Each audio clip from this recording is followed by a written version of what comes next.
7월 27일 말씀과 함께 사무엘하 13장, 14장 말씀, 제가 교재 68페이지를 읽겠습니다. 다말은 다윗의 아들 압살롬의 누이입니다. 그런데 다윗의 다른 아들 암논이 다말을 사랑하여 억지로 다말과 동침합니다. 그런데 암논은 다말을 점점 미워하여 결국 그녀를 내쫓아버립니다. 다말에게 일어난 일을 압살롬이 알게 되고 다말은 오라버니의 집에서 처량하게 지냅니다. 다윗도 이 일을 알게 되고 화를 내긴 하지만 적절한 조치를 취하지는 않습니다. 결국 압살롬은 계략을 세워 암논을 죽이고 외가로 도망갑니다. 이 모든 일로 아버지 다윗은 날마다 슬픔 속에서 지내게 됩니다. 요압은 다윗이 압살롬을 그리워하는 것을 알고 중재에 나섭니다. 드고아의 지혜로운 여인을 통해 압살롬은 다윗 곁으로 돌아오게 됩니다. 하지만 다윗은 아들을 만나주지 않고 압살롬은 죄인처럼 살아갑니다. 결국 압살롬은 꾀를 내어 요압을 통해 다윗 왕 앞으로 나아갑니다.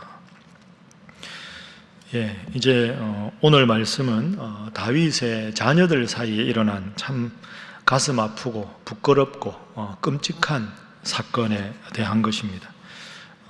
다윗의 자녀들이 많지요. 그 자녀들 사이에 일어난 일인데요. 오늘 13장 1절 말씀 보십시오.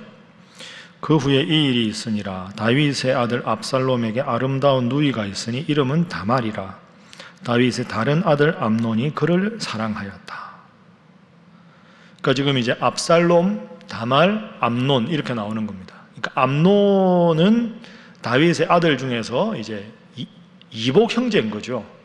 다말하고 압살롬은 엄마가 같고 암논은 다른 다윗 왕의 부인을 통해서 낳은 아들입니다. 그런데 이 암논이 다말을 사랑하는 거죠. 그리고 다말은 압살롬과 이제 같은 엄마 소생입니다. 근데 암논이 다말을 사랑하면서 벌어진 일입니다. 이 암논이 다말을 너무 사랑하는데 다말을 이렇게 취할 수가 없잖아요. 같은 왕자고 공주니까. 암논이 어느 날 아픈 척을 합니다.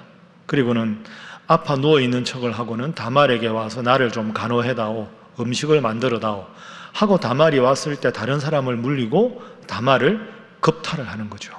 왕자가 공주를 겁탈을 한 겁니다. 그러니까 다말 입장에서는 갑자기 당한 봉변이죠. 너무 부끄럽기도 하고 황망하기도 했을 거 아닙니까? 근데 문제는 암논이 다말을 그렇게 겁탈하고 나서 다말을 사랑한 게 아니라 다말을 역설적으로 더 미워합니다. 그러니까 다말이 솔직하게 하고 그럼 우리 둘이 좋은 관계를 갖자 했는데 암논이 그렇게 안 합니다. 그 이제 압살롬 입장에서 보면 암논이 얼마나 밉겠습니까? 자기 누이를 겁탈을 해놓고는 미워하니까. 그래 압살롬 입장에서 암논이 미운데 또 한편 아버지 다윗이 미운 겁니다. 그걸 알았으면 암논을 좀 이렇게 처벌이라도 해야 되는데 가만히 두거든요. 그러니까 압살롬은 이 다말에게 일어난 일 때문에 암논도 원수처럼 취급하고 아버지 다윗에 대한 섭섭함이 있는 겁니다. 그래서 계략을 써서 이 암논을 압살롬이 죽입니다. 그게 오늘 본문 13장 말씀이고 14장은 이제 압살롬이 다시 이제 예루살렘으로 다윗 왕 곁으로 돌아왔다 하는 이야기가 14장입니다. 자, 방금 제가 간단하게 그 다말과 암논 그리고 암논과 압살롬 사이에 벌어진 일을 여러분에게 설명을 드렸는데요. 어떤 느낌이 드십니까? 첫 번째 기도 제목입니다. 자녀들이 영적으로 바로 서게 하소서 하는 것입니다. 자녀들이 영적으로 바로 서야 합니다. 참 같은 왕자와 공주 처지에 도저히 있어서는 안 되는 일이 벌어졌습니다.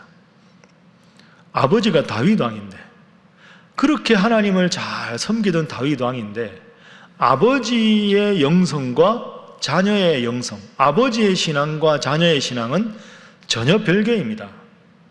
여러분 성경에 보면 무수한 그런 예가 나옵니다. 우리가 그제 주일날 엘리의 두 아들들의 악행에 대해서 우리가 말씀을 살펴보지 않았습니까? 여러분 아버지 신앙, 어머니 신앙, 아들, 딸 신앙 다 별개입니다. 영적으로 자녀가 바로 서도록 기도해야 합니다. 그리고 도와야 합니다. 근친상간이라는 건 평민들 사이에서도 금한 일인데 다윗 왕의 궁전에서 이런 일이 벌어졌다는 건 있을 수 없는 일입니다. 여러분, 자녀들 믿음으로 잘 양육하십시오. 좋은 일이 있을 때마다 기쁘면 맨 먼저 하나님 앞에 안고 기도해 주시고요. 힘들다고 하면, 아프다고 하면 맨 먼저 손 붙잡고 기도해 주십시오. 그래서 하나님 앞에 기도하는 게 제일 중요하구나, 끊임없이 그걸 가르쳐야 합니다. 그래서 하나님 앞에서 해야 될 일, 해서는 안 될 일, 이 말씀이 기준이 돼서 그걸 구분할 줄 알아야 이런 비극이 안 생깁니다. 압살롬이 암논을 죽이는 끔찍한 일, 왜 일어났습니까?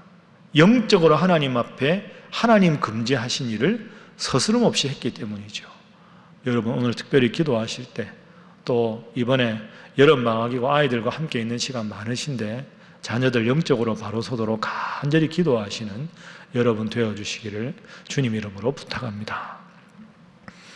자, 두 번째 또 자녀들 위한 기도 제목. 첫 번째는 자녀들이 영적으로 바로 서게 하소서. 두 번째는 자녀들이 서로 우애 있게 지내게 하소서. 서로 사랑하며 잘 지내게 하소서. 이런 기도입니다. 자, 13장 제가 지금까지 쭉 설명을 드렸는데요. 13장 20절 한번 보십시오.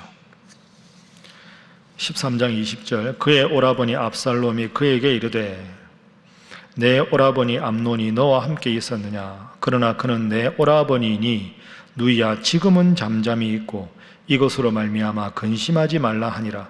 이에 다말이 그의 오라버니 압살롬의 집에 있어 처량하게 지내니라. 자, 이 다말이 암논에게 겁탈을 당하고는 갈 데가 없어졌습니다. 그래서 압살롬 집에 갑니다. 그러니까 압살롬이 다말 이야기를 들으니까 가슴이 찢어지지 않겠습니까? 암논, 내가 언젠가 꼭 죽여버리겠다, 언젠가 내가 복수를 하겠다, 그런 마음이 들 수밖에 없겠죠. 그래서 20절에 보면 마지막이 참 가슴 아프죠. 다말이 압살롬의 집에 있어 처량하게 지내니라. 그러니까 그 다말을 보면서 늘 압살롬은 암논에 대한 적개심을 키우는 겁니다. 그래서 23절 보십시오. 만 2년 후에, 2년이 지났습니다. 에브라임 곁 바알 하솔에서 압살롬이 양털을 깎는 일이 있음에 압살롬이 왕의 모든 아들을 청하였다. 양털을 깎는 일은 농부가 수확하는 것만큼 크고 좋은 일이거든요. 그러니까 왕의 그 왕자들을 다 초청해서 이 일을 같이 하고 축하연을 베풀겠다. 그런데 이제 다윗은 못 오고요. 27절에 보면 압살롬이 간청하며 왕이 암논과 왕의 모든 아들을 그와 함께 그에게 보냈습니다. 암논이 오는 겁니다. 압살롬의 지경 안으로. 28절. 압살롬이 이미 그의 종들에게 명령하여 이르기를 너희는 이제 암논의 마음이 술로 즐거워할 때를 자세히 보다가 술 취한 후에 내가 너희에게 암논을 치라 하거든 그를 죽이라. 그래서 결국 암논을 죽입니다. 아무리 배다른 형제라고 해도 같은 왕자인데 암논도 잘못했고 압살롬도 잘못했지요. 하나님 앞에 해서는 안 될 일을 한 암논의 1차적인 죄, 두 번째 그렇다고 해서 암논을 죽인 압살롬의 죄, 하나님 앞에 영적으로 바로 서지 못하고 형제가 서로 사랑하고 우애 있게 지내지 못했을 때 이런 철천지 원수가 되는 겁니다. 가족이 제일 가까웠지만 등 돌리면 원수라는 말이 있지 않습니까? 딱 그런 경우가 되는 겁니다. 그리고 압살롬은 37절 보십시오. 도망을 갑니다. 왜? 아버지한테 잡히면 죽으니까 도망가는 거죠. 그러니까 사실은 다윗 왕 입장에서도 이 자녀들을 영적으로 바르게 양육을 못한 겁니다. 더 근본적으로 따져보면 제가 사무엘상 설교할 때 말씀드렸죠. 사무엘 앞부분에 보면, 사무엘 앞부분입니다. 헤브론에서 처첩들을 더 두었다. 그러니까 왕은 처첩들을 조심해야 되는데 계속해서 첩들을 들이고 계속해서 왕자 공주를 낳은 겁니다. 그러다 보니 이런 일이 벌어진 거죠. 근본적으로는 다윗 왕이 하나님 앞에 왕으로서 삼가지 않았다. 그리고 자녀들이 하나님 앞에 바로 서지 못했다. 결과적으로 서로 죽고 죽이는 원수지간이 되었다. 여러분, 이게 먼 나라 이야기가 아닙니다. 참 죄송한데 여러분의 인생에도 충분히 일어날 수 있는 일입니다. 우리 집은 아니겠지.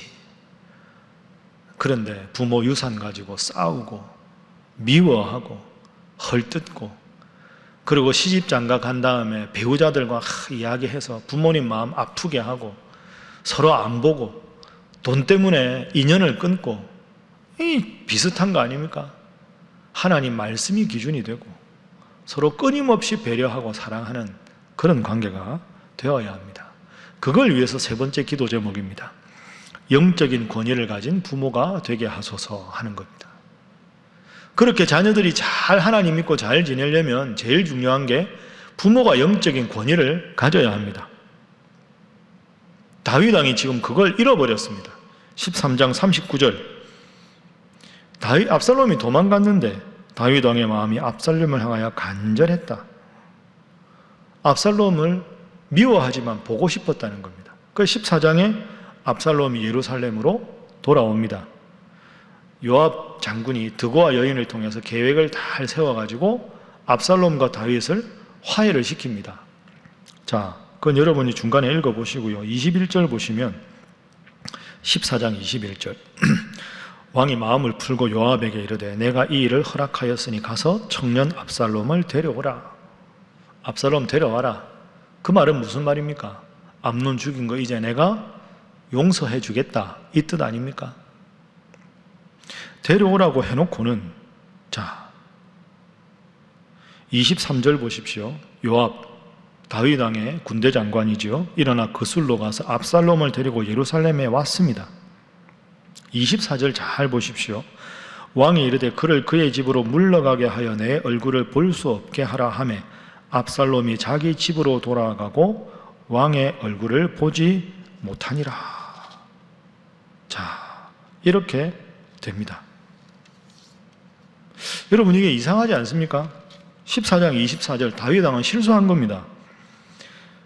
압살롬을 데려왔으면 데려와서 안아주고 화해하고 죄를 고백하고 죄를 짓지 않도록 권면을 하든지, 아직 때가 이르지 않았으면 더 충분하게 스스로 돌아볼 기회를 주고 와서 화해를 하든지, 그것도 아닙니다. 압살롬을 데려오라고는 하고 24절 그의 집에 물러가 있어라. 오라고 하고 아버지가 화해는 안 해주고 압살롬이 화가 나겠죠. 그래서 15장에 가면 압살롬이 반역을 일으킵니다. 아버지에 대해서. 마음에 원한이 쌓인 거죠. 물론 14장 마지막 33절에 보면 다윗 왕과 아들 압살롬이 입을 맞춥니다. 이건 형식적인 화해입니다. 시간이 지나서. 마음으로 화해하지 않습니다. 그래서 결국 반역을 하는 거죠.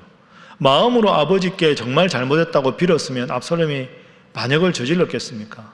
여러분, 여기서 지금 다윗 왕이 영적으로 바로 서지 못한 걸 볼 수 있습니다. 기간이 안 찼으면 더 회개하게 하든지, 기간이 찼다고 생각하면 불러와서 용서를 하든지, 불러와서 자기 처소에 있게 하라. 그럼 압살롬 입장에서는 기대했다가 실망하지 않겠습니까?